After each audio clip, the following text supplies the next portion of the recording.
Good morning. Let's get started. Today we're going to talk about the beginning of chapter 5. So up to this point, our focus has been on Good morning. Let's get started today. Finding derivatives. And sorry, there's a little bit of a loop there. We've been finding derivatives, and we're going to reverse that, and we're going to find what's called the antiderivative. I want to remind you that these notes are in our OneNote file, and you can actually be following along. Maybe if you have a second device, you can open it up on that device. But in any case, the printed version is available to you through the link in D2L. All right, so let's talk about antiderivative. So just as an example, and I think I'm going to zoom in a little bit here.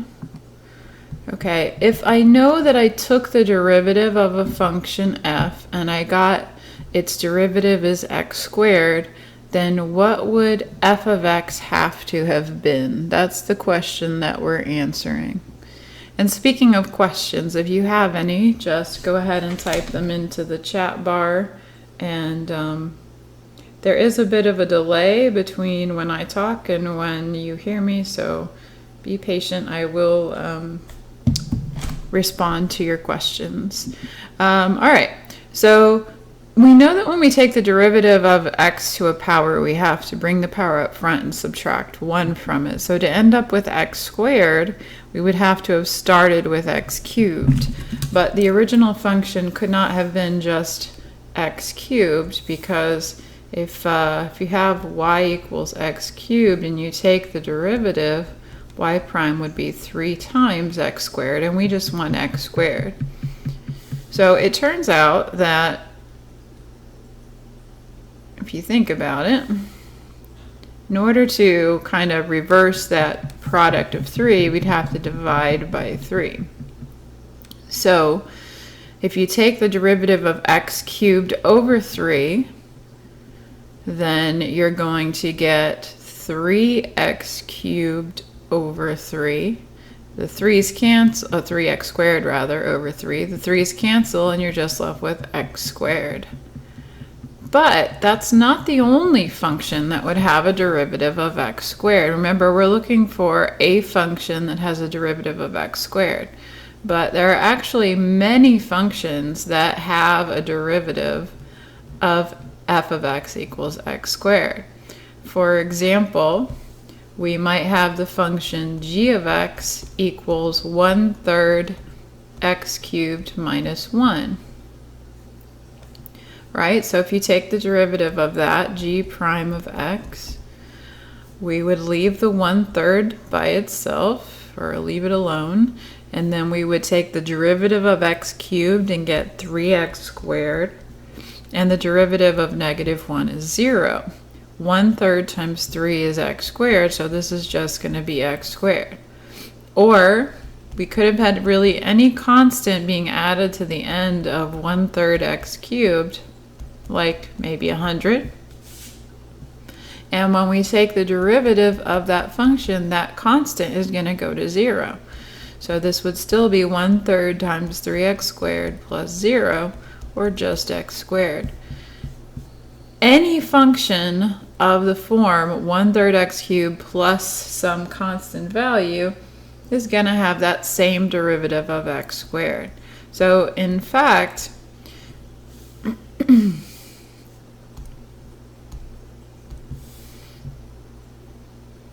antidifferentiation of a given function results in a family of functions.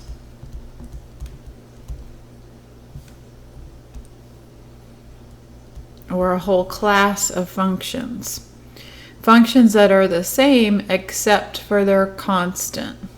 So in our example, we could write that f of x, the original function, that had a derivative of x squared, is any function of the form 1/3 x to the 3rd power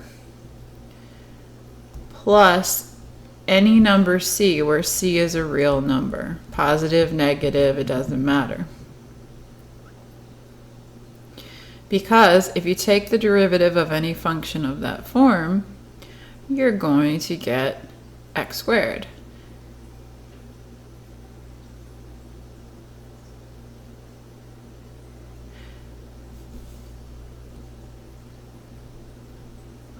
All right, so the basic definition of an antiderivative is a function f is an antiderivative of a function little f if taking the derivative of big F gives you little f. So antiderivative just reverses the derivative.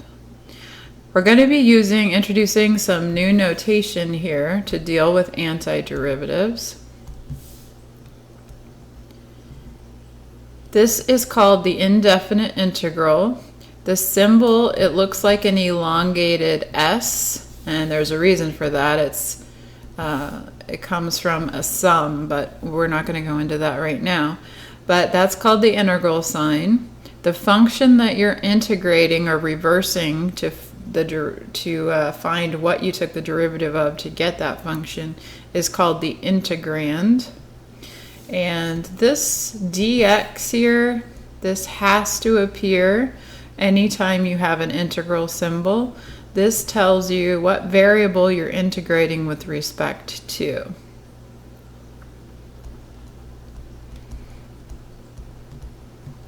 It's the variable of integration.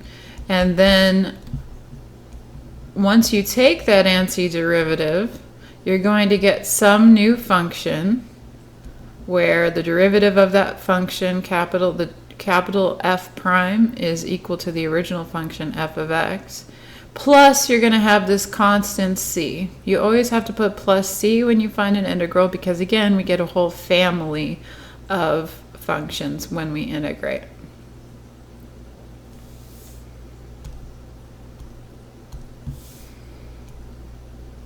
All right, so it's important to understand that derivatives and integrals reverse each other. One undoes the operation that the other one does.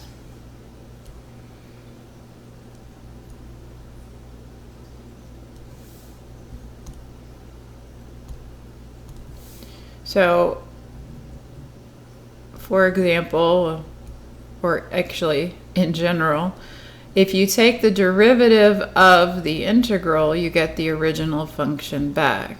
So the derivative of the integral is the original function, the integrand, plus or minus some constant c. And then if you take the integral of the derivative, you get the original function back.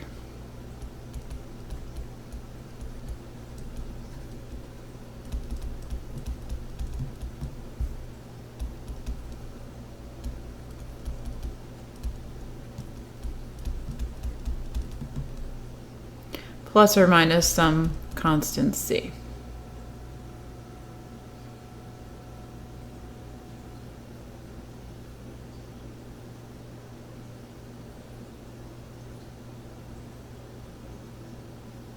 Actually, when you take the derivative of the integral, oh yeah, that could affect your constancy, I see. All right, so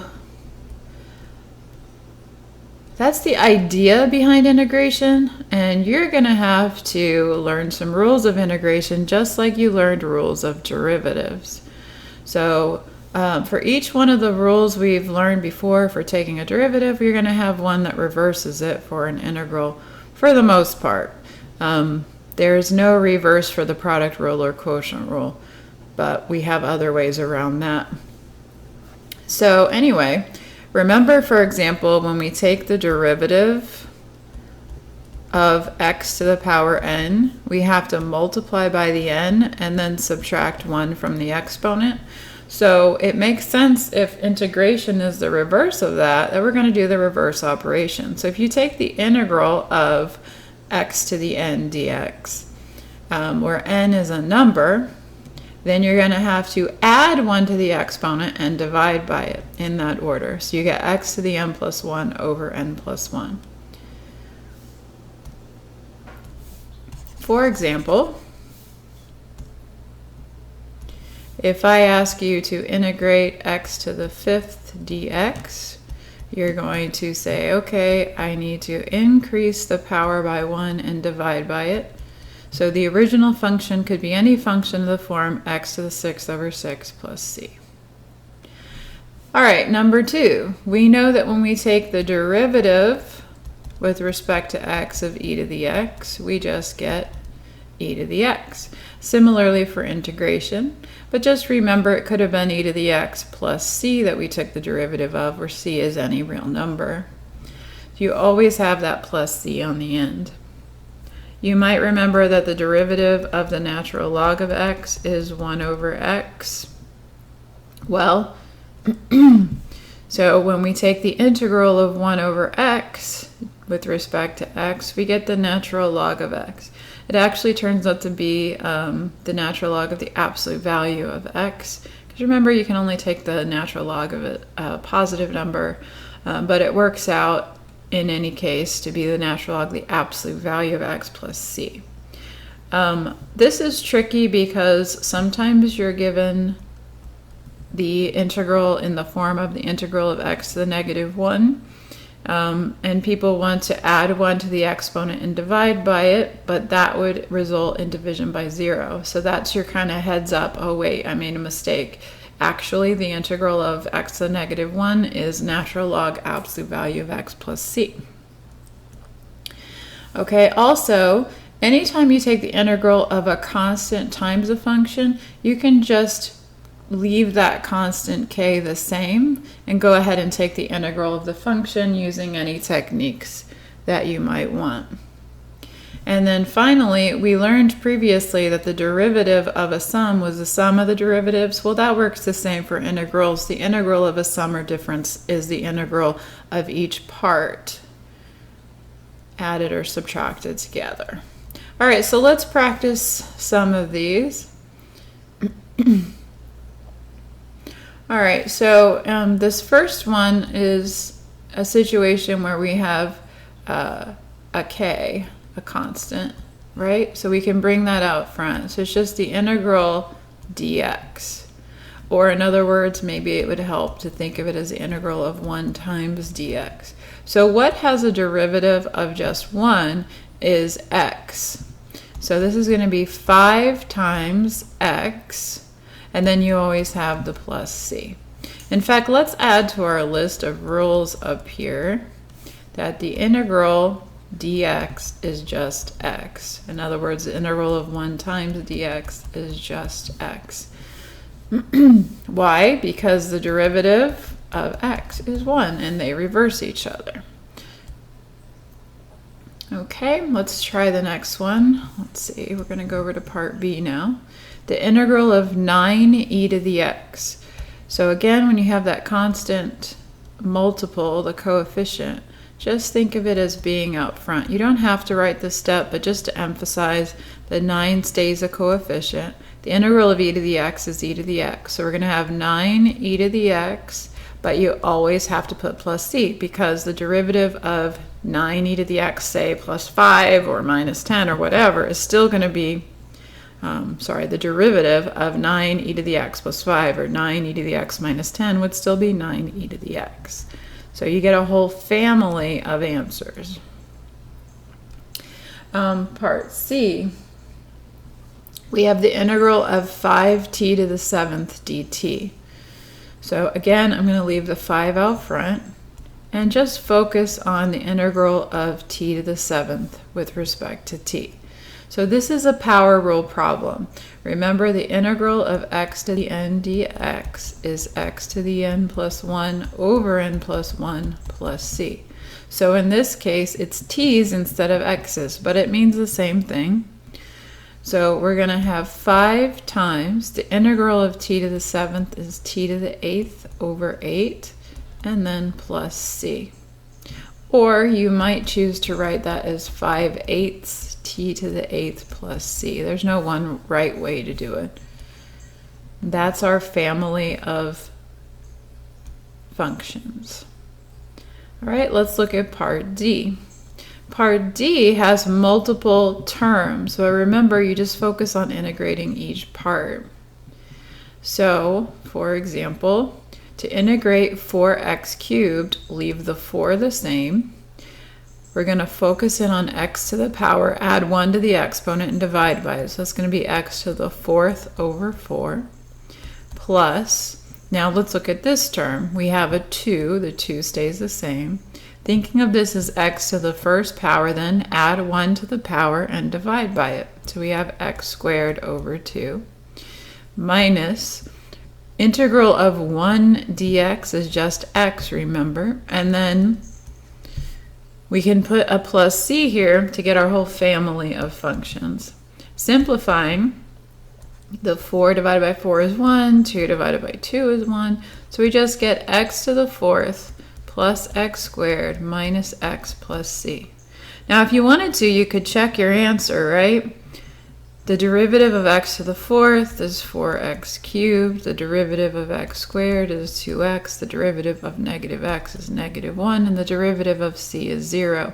And what you should see is that you get exactly the integrand from your original integral.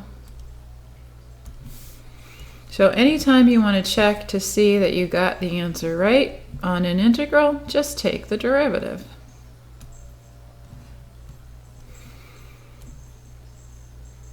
All right, let's look at this one.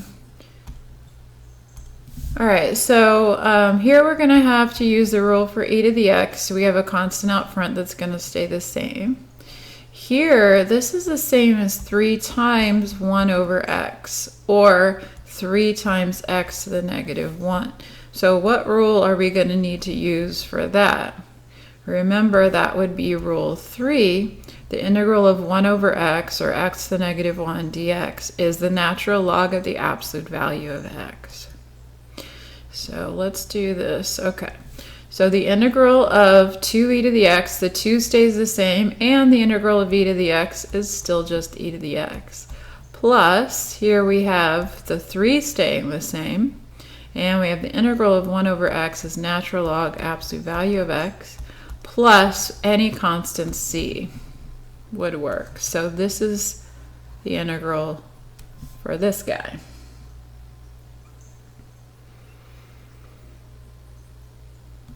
All right, now let's look at this one. So remember I said there is no quotient rule or product rule for integration. So anytime you have a quotient, you're going to want to write it as in some other way. Okay, in this case it's just x to a power in the denominator, so we're going to think of this as the integral of 3x to the negative 2 minus 3x squared dx. Okay, and we're going to use the power rule for integration. So leaving the 3 alone, we have 3. And then x to the, we have to add 1 to the exponent. Negative 2 plus 1 is negative 1 over, divide by that number, negative 1, minus, and then we have 3 times, and here we're going to add 1 to the exponent again, so we get x cubed over 3, and then we're going to add a constant to it.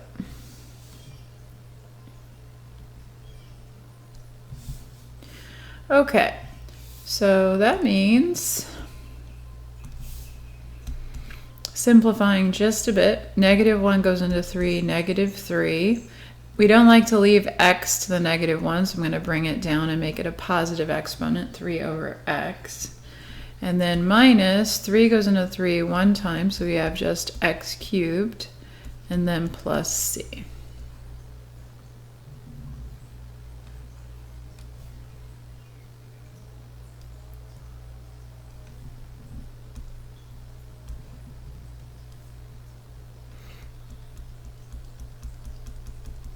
Okay, let's look at another example.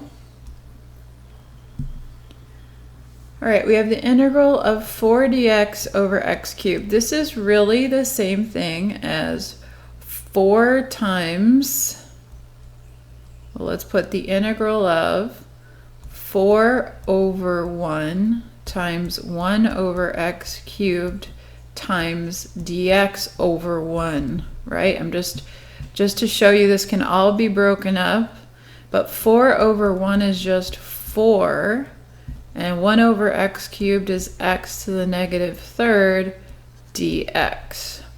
So whenever you see a dx in the numerator of a fraction, don't worry, just put it down in the regular part of the integrand. It's, or not part of the integrand, but on line with the integrand. It means the same thing as being in the numerator of the fraction. All right, so then we're going to keep the 4 the same. We're going to add 1 to the exponent and divide by it. So negative 3 plus 1 is negative 2 over negative 2. And then plus c. Notice that when I apply the rule of integration, or any of the rules of integration, notice what happens with the notation. The integral symbol, which is here, and the dx disappear, and then the plus c appears. That happens when you integrate. Okay, so from here to here, all I did was rewrite using algebra. From here to here, that's where I actually did my integration. So the integral symbol's gone because I've already used it up. And then you have a little simplifying to do. Negative 2 goes into 4 2 times, negative 2 times actually, so we get negative 2. And then the x to the negative 2 comes down to the denominator and becomes a positive exponent. So over x squared plus c. Now, what would you expect to get if you took the derivative of this expression? The derivative with respect to x of negative 2 over x squared plus c should turn out to be the integrand, which is the part of the integral without the dx. So that should turn out to be 4 over x cubed. And in fact it would, because this term right here is negative 2x to the negative 2. So if you bring the power out front and subtract 1 from it, you're going to get 4x to the negative 3, or 4 over x cubed. And the derivative of this guy, the plus c, is just going to be 0. So this does check. Let's go over to part B now. Okay, do you remember when we do derivatives and we see a root, we immediately change it to being written as a power? So we're going to do the same thing here. Think of this integral as, first of all, the 4 can be out front as a whole number. The dx can be at the end. Anything that's in the numerator is in the main part of the integral.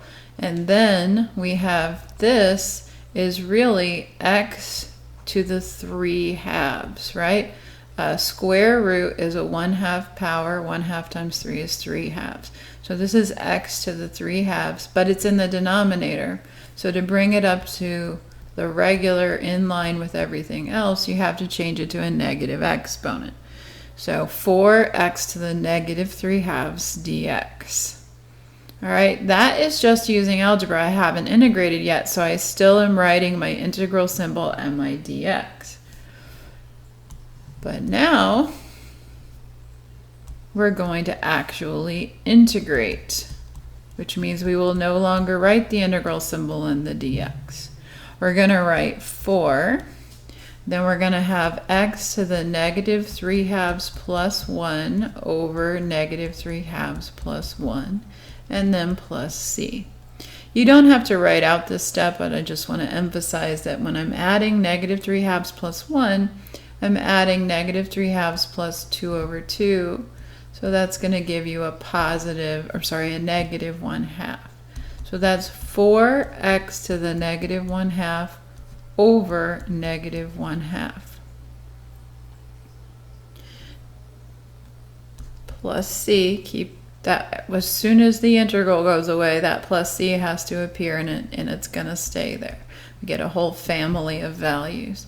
All right, now Dividing by negative 1/2 is the same as multiplying by negative 2. So that's 4 times negative 2 times x to the negative 1/2 plus c. That's going to be negative 8, and then in the denominator, x to the positive 1/2 plus c. Or if you wanted to write it as a radical, you could. That would be negative 8 over the square root of x plus c. And if you took your derivative of that, you would get back what we started with, 4 over the square root of x cubed. Okay, as we go, I see a couple of other people have posted their names, so if you have any questions, please feel free to type them into the chat bar. There is a little bit of a delay between when you hear me, when I speak, and when you actually hear me, so don't be discouraged, I will answer. Okay, so let's go ahead and work this problem here. So we have 5 times the cube root of u squared. So how would you rewrite the cubed root of u squared as a power of u? So that means the index is the denominator of the exponent and the power is the numerator. So this is u to the 2/3. So we have the integral of 5u to the 2/3 du. I have not integrated, I've just rewritten using algebra. Now we're going to use the power rule for integration. It's the opposite of the power rule for a derivative. So we're going to add 1 to the exponent and divide by it. The 5 is just going to stay the same. And then we're going to have u to the, what is 2/3 plus 1? Well, 2/3 plus 1 is the same as 2/3 plus 3/3, which would be 5/3. So we're going to have 5 times u to the 5/3 over 5/3 plus c. So that was the integration step. So the integral symbol goes away, as does the du, and we're going to put in that plus c at that time. Now dividing by 5/3 is the same as multiplying by its reciprocal. So that's going to be 5 times 3/5 times u to the 5/3 plus c. The 5's divide out, leaving a factor of 1, and we're just left with 3u to the 5/3 plus c. You could also write that in radical notation, so that would be 3 times the cubed root of u to the 5th plus c. It's not necessary, but since we did start with radical notation, we could end with radical notation. So this would be the function you'd have to take the derivative of in order to get 5 cube roots of u squared. Okay, now let's look at this one. Oh, we have 2 radicals in this one, and 1 is in a denominator, so we have some rewriting to do. So first we're going to take the integral and we're going to rewrite it without actually applying any integral rules, just using algebra. And so this is going to be 2 over x to the 1/3 minus 6x to the 1/2. Whenever you have multiple terms, you should put them in parentheses to indicate the dx applies to everything. Okay, so then we're going to say, well, I'd prefer not to have a quotient. Let's write this as a negative exponent. So we have the integral of 2x to the negative 1/3 minus 6x to the 1/2 dx. And then we're going to actually apply our integration rules. So we will no longer write our integral symbol or our dx. And we're going to add a plus c on to whatever we get. So the 2 stays the same. What do you get when you add 1 to negative 1/3? Negative 1/3 plus 1 is negative 1/3 plus 3/3, which is going to be 2/3. So we're going to get 2x to the 2/3 over 2/3 minus 6 times, now x to the 1/2 plus 1 would be x to the 3/2 over 3/2 plus c. Now you never want to leave a fraction within a fraction, so we're going to want to invert and multiply, or in other words, keep, change, flip, right? Dividing by 2/3 is the same as multiplying by 3/2. So that's 2 times 3/2 times x to the 2/3 minus, we're going to do the same thing here, dividing by 3/2 is the same as multiplying by 2/3, so 6 times 2/3 times x to the 3/2 plus c. Okay, 2 goes into 2 once, and 3 goes into 6 twice. So we have 3x to the 2/3 minus 2 times 2 is 4x to the 3/2 plus c.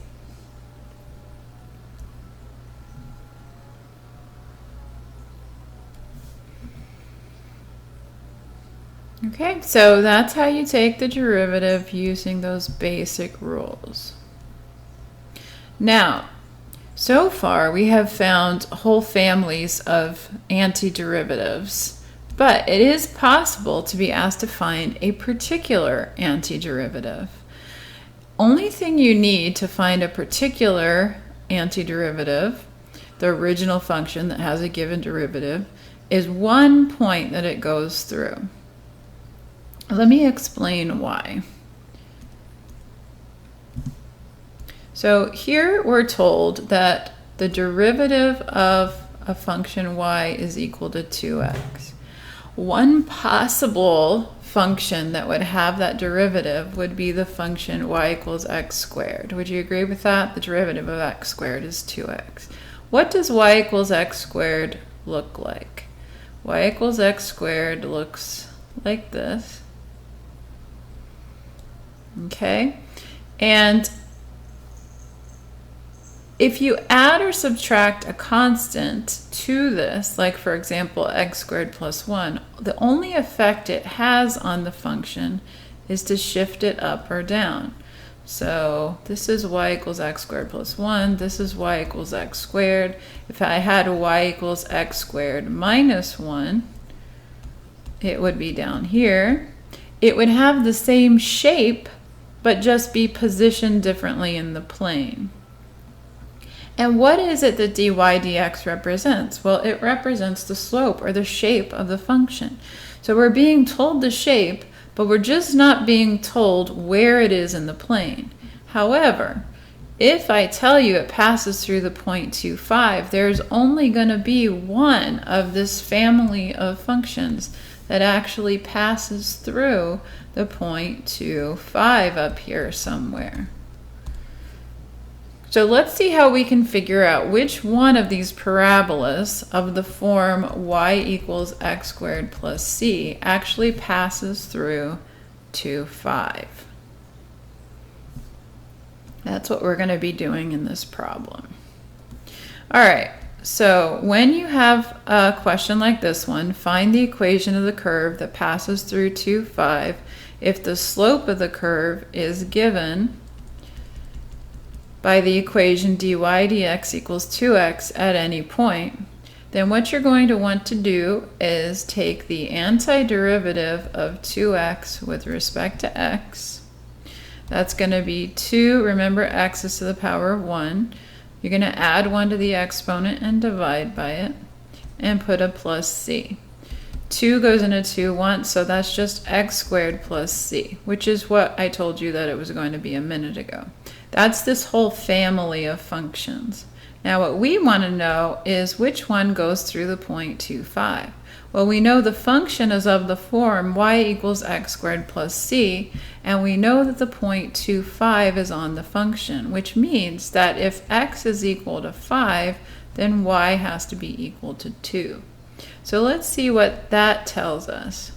Plugging in 5 for y.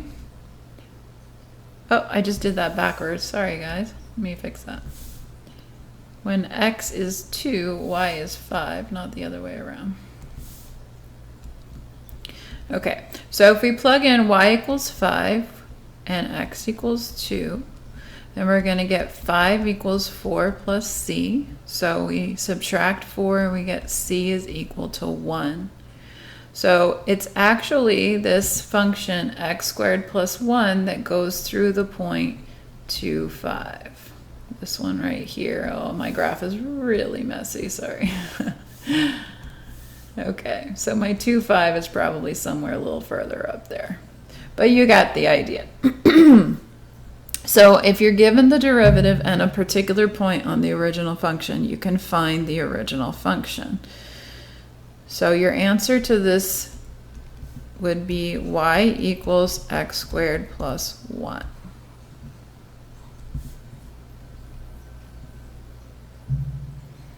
Okay.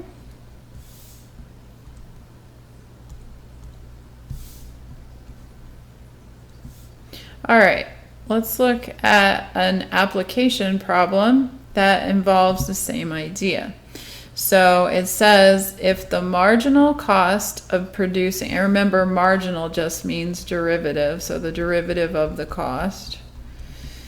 If the marginal cost of producing x units of a commodity is given by c prime of x, marginal cost, equals 0.3x squared plus 2x, and the fixed cost is 2,000, find the cost function. All right, so when they say fixed cost, they're talking about the cost when the x number of units is 0. So even if you don't produce a single unit, you still have like rent and other things that you have to pay up front. Those are the fixed costs. Then you have additional costs based on the number of units, like maybe it's more electricity, for example, if you're producing more units. But the fixed cost is talking about when x is 0.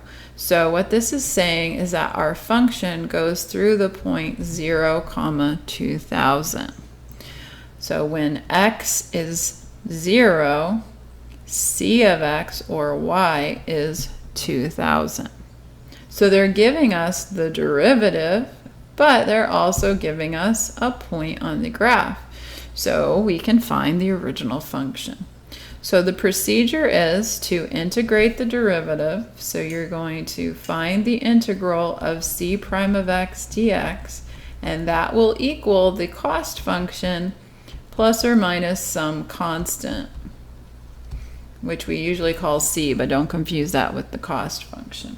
Let's call it k this time, just so that we don't confuse ourselves. So to figure out what the actual original function was, we'll have to use the 0, 2,000. But we'll get there in a minute. First, let's just do the integration. So the integral of 0.3x squared plus 2x with respect to x. Okay, this is going to be equal to our original cost function plus or minus some constant. So leave the 0.3 coefficient alone, and then to integrate x squared, we add 1 to the exponent and divide by it, so x cubed over 3, plus we have 2 times, remember this is an x to the first, so adding 1 to the exponent and dividing by it, we get x squared over 2, plus some constant that I'm calling k instead of c this time, just so we don't confuse it with our cost function. All right, so c of x is going to look like this. Let's simplify a bit.